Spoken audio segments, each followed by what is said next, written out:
কোটা বিরোধীদের আন্দোলনে উত্তাল শাহবাগ। সরকারি চাকরিতে কোটা বাতিল নিয়ে 2018 সালের পরিপত্র বহালের দাবিতে রাজধানীর শাহবাগ মোড় অবরোধ করেছেন আন্দোলনরত শিক্ষার্থীরা।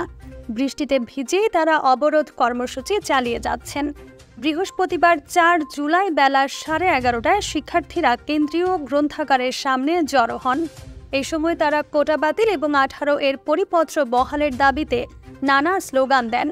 পরে মিছিল নিয়ে ঢাকা বিশ্ববিদ্যালয়ের মাস্টারদা সূর্য সেন হল, হাজী মোহাম্মদ মহসিন হল, উপাচার্যের বাসভবন রাজু ভাস্কর্য ঘুরে শাহবাগ এসে অবরোধ করেন শিক্ষার্থীরা।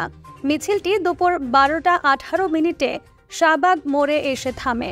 শাহবাগ মোড়ে আগে থেকেই বিপুল সংখ্যক পুলিশ সদস্য অবস্থান করছিলেন, তবে আন্দোলনকারীদের বাধা দেয়নি পুলিশ। শাহবাগ মোড়ে থাকা আন্দোলনকারীরা এখন কোটা ব্যবস্থার বিরুদ্ধে বিভিন্ন স্লোগান ও বক্তব্য দিচ্ছেন।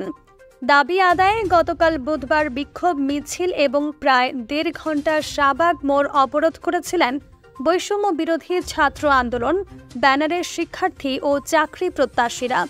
আন্দোলনকারীরা 1 জুলাই থেকে টানা কর্মসূচি পালন করছেন।